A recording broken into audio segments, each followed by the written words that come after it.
ഹരി ഓം. 85-ാമത്തെ സ്തുതി നവയോഗീശ്വര ഉപദേശം 1. ഇത് ഏകാദശ സ്കന്ധത്തിലെ 2-ാമത്തെ അധ്യായത്തിലാണ്. 1-21 ശ്ലോകങ്ങളും പിന്നെ 33 തൊട്ട് 55 വരെ ശ്ലോകങ്ങൾ. കരുണാനിധിയായ ഭഗവാൻ പല പല അസുരന്മാരെയും സ്വയം ഹനിച്ചും ഭാരതയുദ്ധ വ്യാജേന പലരെയും നിഗ്രഹിപ്പിച്ചും ഭൂഭാരം നശിപ്പിച്ചു. ഇനി യാദവകുലനാശം മാത്രമേ ബാക്കിയുണ്ടായിരുന്നുള്ളൂ. ഭഗവാന്റെ ലോകൈക മോഹനമായ സ്വരൂപം, മനോഹര വാക്കുകൾ, അതിസുന്ദരങ്ങളായ തൃപ്പാദ ചിഹ്നങ്ങൾ, ഇവയാൽ സർവരുടെയും സർവ ഇന്ദ്രിയങ്ങളെയും ഭഗവാൻ തന്നിലേക്ക് ആകർഷിച്ചു കഴിഞ്ഞു. ഭാവി തലമുറക്ക് തൻ്റെ ദിവ്യലീലകൾ വഴി അനായാസേന നിത്യാനന്ദം പ്രാപിക്കാനുള്ള വഴിയും തുറന്നു വെച്ചു. തൻ്റെ കുലമായ യാദവകുലം അപ്പാടെ ബ്രാഹ്മണശാപേന സംഹരിക്കാൻ ആശിച്ച കൃഷ്ണൻ പരമജ്ഞാനികളും പരമഭാഗവതരുമായ അനേകം ഋഷീശ്വരന്മാരെ അതിനായി പ്രേരിപ്പിച്ചു ദ്വാരകയിലേക്ക് അയച്ചു. തൻ്റെ പുത്രപൗത്രാദി പരമ്പര തന്നെ ഭൂമിക്ക് ഭാരമാകുമെന്ന് കണ്ട് അറിഞ്ഞ ഭഗവാൻ അവരെ ഭൂമിയിൽ അവശേഷിപ്പിച്ചും കൊണ്ട് അവതാരം സംഹരിച്ചാൽ ഇവർ ജനങ്ങളെയെല്ലാം ദ്രോഹിക്കും. അതിനാൽ യാദവന്മാർ നശിച്ചുകൊള്ളട്ടെ എന്ന് സങ്കൽപ്പിച്ചു. ഈ സമയത്താണ് മഹർഷിമാരുടെ വരവ്. അഹങ്കാരികളായ യാദവന്മാർ സാമ്പനെ ഗർഭിണിയുടെ വേഷം കെട്ടിച്ച് കപടവിനയത്തോടെ കൈകൂപ്പിക്കൊണ്ട് മഹർഷിമാരോട് ചോദിച്ചു, ഇവൾ പൂർണ്ണ ഗർഭിണിയാണ്, എന്തു കുട്ടിയെയാണ് ഇവൾ പ്രസവിക്കുക? മഹർഷിമാർ സർവജ്ഞന്മാരാണല്ലോ. അവർക്ക് ഭഗവാന്റെ ഈ സങ്കല്പകാര്യം മനസ്സിലായി. മഹർഷി കോപത്തോടെ പറഞ്ഞു,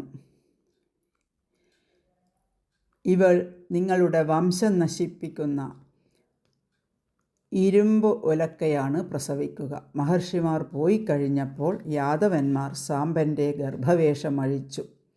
അപ്പോൾ അതിനകത്ത് ഒരു ഇരുമ്പൊലക്ക അവർ കണ്ടു. ഇത് കണ്ട് ഭയന്ന അവർ വിവരമെല്ലാം യാദവ സദസ്സിൽ അറിയിച്ചു. രാജാവായ ഉഗ്രസേനൻ്റെ നിർദ്ദേശത്തോടെ ഇരുമ്പൊലക്ക രാഗി പൊട്ടിച്ച് കടലിൽ ഒഴുക്കി. പൊടിയാതെ ബാക്കി വന്ന ലോഹകഷണം കടലിലെറിഞ്ഞു. ഈ ഇരുമ്പ് കഷണം മത്സ്യം വിഴുങ്ങി. ഒരു മുക്കുവൻ മീൻ പിടിച്ചപ്പോൾ ഈ മത്സ്യത്തെ കിട്ടുകയും അതിനെ കീറിയപ്പോൾ ഒരു ഇരുമ്പ് കഷ്ണം കിട്ടുകയും അതിനെ ഒരു വേടനെ വിറ്റു. വേടൻ അതുകൊണ്ട് ഒരു മുനയുണ്ടാക്കി തൻ്റെ ശരത്തിൻ്റെ അഗ്രഭാഗത്ത് പിടിപ്പിച്ചു. രാഗിയ പൊടിയെല്ലാം കരക്കടിഞ്ഞ് ഏരക പുല്ലുകളായി വളർന്നു. ഈ വിപ്രശാപത്തെ ആരും ഭഗവാനോട് പറഞ്ഞില്ല. സർവസാക്ഷിയായ ഭഗവാൻ ഇതെല്ലാം അറിഞ്ഞിട്ടും ഒന്നും പറഞ്ഞതുമില്ല. ഒരിക്കൽ ദ്വാരകയിൽ വെച്ച് വസുദേവൻ നാരദ മഹർഷിയെ കണ്ട് വന്ദിച്ച് പീഠത്തിലിരുത്തി പൂജിച്ച് പറഞ്ഞു, ഉത്തമ ശ്ലോക ഭക്തന്മാരുടെ യാത്ര പോലെ അങ്ങയുടെ യാത്രയും ദുഃഖാർത്തരായവർക്ക് മംഗളത്തിനാണല്ലോ.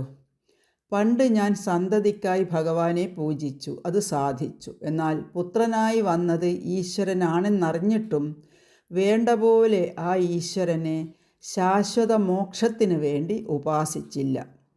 പുത്രനായി മാത്രം കരുതി മായയിൽ മോഹിച്ചു പോയി. എന്തറിഞ്ഞാൽ എല്ലാ ഭയവും നീങ്ങുമോ അത് എനിക്ക് ഉപദേശിക്കണം. വസുദേവരുടെ ചോദ്യം കേട്ട് നാരദ മഹർഷി പറഞ്ഞു, ലോകമാകെ പരിശുദ്ധമാക്കുന്ന ഭാഗവതധർമ്മം അങ്ങ് ചോദിച്ചതുമൂലം ഞാൻ സന്തുഷ്ടനായി. പണ്ട് ഋഷഭപുത്രന്മാരായ നവയോഗികളും നിമിരാജാവും തമ്മിലുണ്ടായ സംവാദം ഞാൻ പറഞ്ഞു തരാം. യോഗീശ്വരൻ്റെ സ്തുതി കേൾക്കാം. ശ്രീശുക ഉവാച ഗോവിന്ദഭുജഗുപ്തായാം ദ്വാരവത്യാം ഗുരുദ്വഹ അവാസിന്നാരദോഭീഷ്ണം കൃഷ്ണോപാസനലാലസാ. കവിരുവാച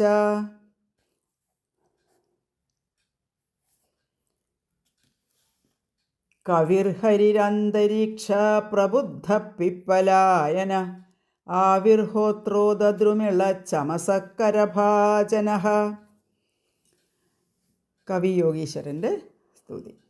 കവിരുവാച മന്യേ കുതശ്ചിത് ഭയമച്യുതസ്യ പാദാംബുജോപാസനമത്ര നിത്യം ഉദ്യുഗ്നബുദ്ധേരസദാത്മഭാവാത് വിശ്വാത്മനായത്ര നിവർത്തതേഭി. യേ വൈ ഭഗവതാ പ്രോക്ത ഉപായാ ഹ്യാത്മലബ്ധയേ അജ്ഞ പുംസാമവിദുഷാം വിദ്ധി ഭാഗവതാൻ ഹിതാൻ.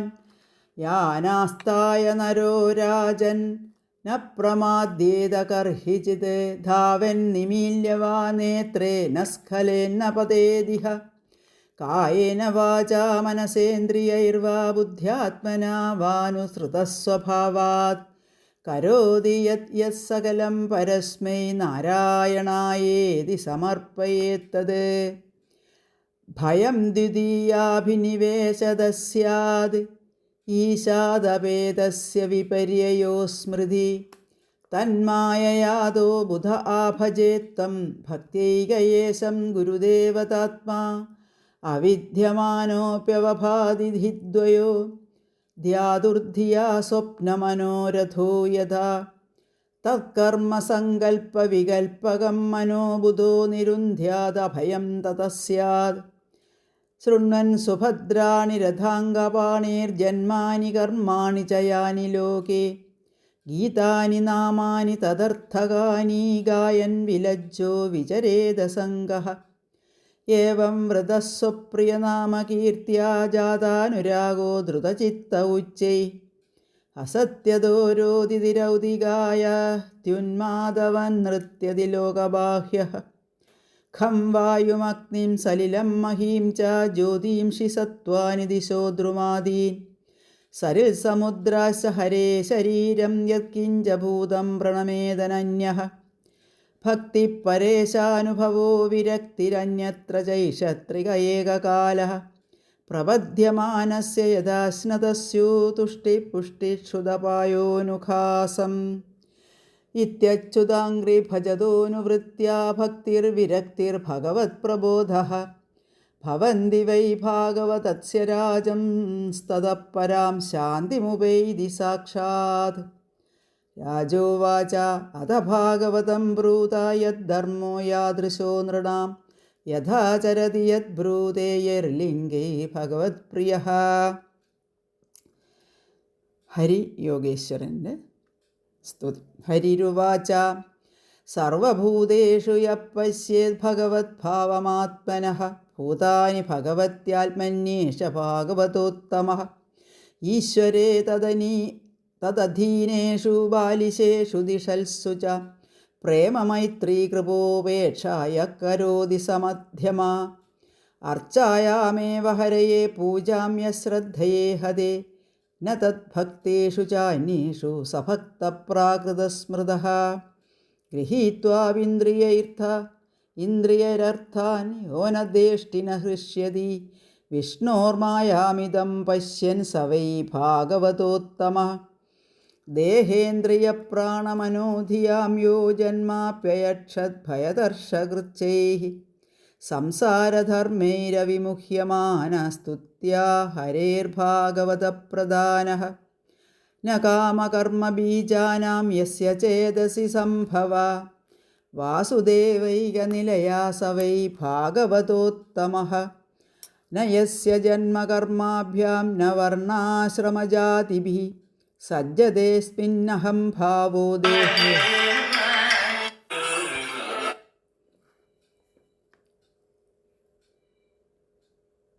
ദേഹേ വൈ സഹരേ പ്രിയ ന യസ്യ സ്വപര ഇതി വിത്തേഷ്വാത്മനി വാഭിത.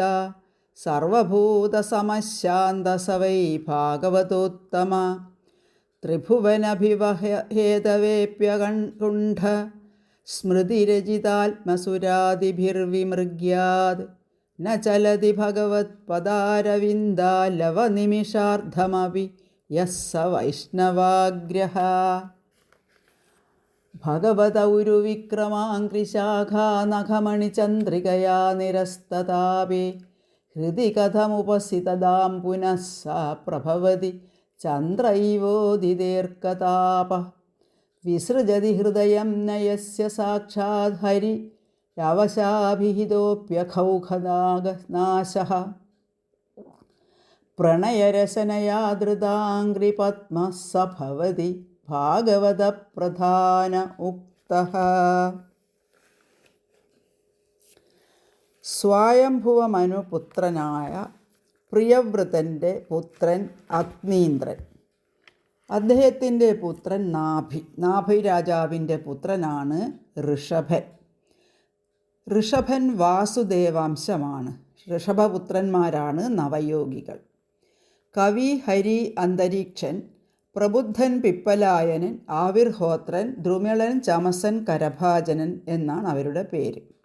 ലോകം മുഴുവൻ ഭഗവത് സ്വരൂപമായി കണ്ട് ആനന്ദിക്കുന്ന നവയോഗികൾ ആത്മാരാമന്മാരായി ലോകത്തെ ശുദ്ധീകരിച്ചുകൊണ്ട് സഞ്ചരിച്ചു യാദൃച്ഛികമായി നിമി രാജാവിൻ്റെ മഹാസത്രശാലയിലെത്തി.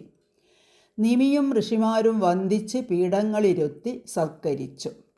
നിമി രാജാവ് ഭക്തിപൂർവ്വം അവരോട് ചോദിച്ചു, മനുഷ്യജന്മം തന്നെ ഒരു ജീവന് ദുർലഭം. നിങ്ങളെപ്പോലെയുള്ള യോഗീശ്വരന്മാരെ കാണുക എന്നത് അതിലേറെ ദുർലഭ്യം. ഒരുവനെ ആത്യന്തിക ക്ഷേമത്തിനുള്ള മാർഗവും ഭാഗവതധർമ്മങ്ങളും ഞങ്ങൾക്ക് ഉപദേശിക്കണം. അതിന് കവി യോഗീശ്വരൻ പറഞ്ഞു, എപ്പോഴും നശിക്കുന്ന ശരീരം ആത്മാവാണെന്ന് ഭയന്നിരിക്കുന്നവർക്ക് ഉത്തമമായ കൃത്യം ഹരിസേവയാണ്. ആത്യന്തിക ക്ഷേമത്തിന് പ്രതിബന്ധം ഉണ്ടാക്കുന്നത് ഭയം അഥവാ ഉത്കണ്ഠ ആണ്. അതിനാൽ ദേഹം, അന്ധക്കരണം, ഇന്ദ്രിയങ്ങൾ എന്നിവ കൊണ്ട് സദാ ശ്രീഹരിയെ ഭജിക്കണം. ഭക്തി ഹൃദയത്തിൽ വർദ്ധിക്കും തോറും ഭയം നീങ്ങിക്കൊണ്ടേയിരിക്കും. വെളിച്ചം അടുത്തു വരുംതോറും ഇരുട്ടകലുന്നത് പോലെ. ഭാഗവതധർമ്മങ്ങൾ എന്ന് പറയുന്നത് നാം ചെയ്യുന്ന കർമ്മമെല്ലാം പരമപുരുഷന് വേണ്ടിയാണെന്ന് സങ്കല്പിക്കുക. ഭഗവാനെ അനന്യഭക്തിയോടെ സേവിക്കുക. ആത്മസ്വരൂപത്തെ മറച്ച് ദേഹാദികളിൽ അഭിനിവേശമുണ്ടാക്കി ഭയത്തിന് കാരണമായി തീരുന്നത് ഭഗവത് മായയാകുന്നു. ഭഗവത് പാദപത്മങ്ങളെ സർവാത്മനാ ശരണം പ്രാപിക്കുമ്പോൾ മാത്രമേ മായയിൽ നിന്ന് നിവർത്തി ഉണ്ടാകുകയുള്ളൂ. മനസ്സിനെ നിയന്ത്രിക്കാൻ കഴിയാതിരിക്കുന്നതുവരെ സംസാരക്ലേശം ഉള്ളതുപോലെ തോന്നും. മനസ്സിനെ നിയന്ത്രിക്കണമെങ്കിൽ ഭഗവത് ലീലകളെ ശ്രവിക്കുക, പുണ്യനാമങ്ങൾ ഉച്ചരിക്കുക. ഇങ്ങനെയുള്ളവർക്ക് വിരക്തിയും അചഞ്ചല ഭക്തിയും ഉണ്ടാകും. അവസാനം മോക്ഷപദവും പ്രാപിക്കുന്നു. നിമി രാജാവ് ചോദിച്ചു, ഭാഗവതരുടെ ധർമ്മം എന്താണ്? ഈശ്വരപ്രിയനുള്ള ലക്ഷണം എന്താണ്? അതിന് ഹരിയോഗീശ്വരൻ മറുപടി പറഞ്ഞു, ഭക്തി 3 തരമുണ്ട്. സർവവും ഭഗവന്മയമായി കാണുന്നവനാണ് ഉത്തമ ഭക്തൻ. ഈശ്വരനിൽ പ്രേമവും ഭക്തന്മാരിൽ മൈത്രിയും കരുണയും ദേഷിക്കുന്നവരിൽ ഉപേക്ഷയും ചെയ്യുന്നവൻ മധ്യമഭക്തൻ. വെറും വിഗ്രഹത്തിൽ മാത്രം ഭഗവത് ബുദ്ധിയെ സേവിക്കുന്നവൻ പ്രാകൃത ഭക്തനാണ്. വിശ്വത്തെ വിഷ്ണുമായയെന്ന് കാണുന്നവൻ ഭാഗവത പ്രധാനൻ. ഹരിസ്മൃതി കാരണം ഒന്നിലും മോഹിക്കാത്തവൻ ഭാഗവത അഗ്രേസരൻ. ഏറ്റവും കഷ്ടപ്പാടിലും വാസുദേവനെ മറക്കാതെ നാമം ജപിക്കുന്നവൻ ഭക്തപ്രധാനനുമാണ്. ഓം നമോ ഭഗവതേ വാസുദേവായ.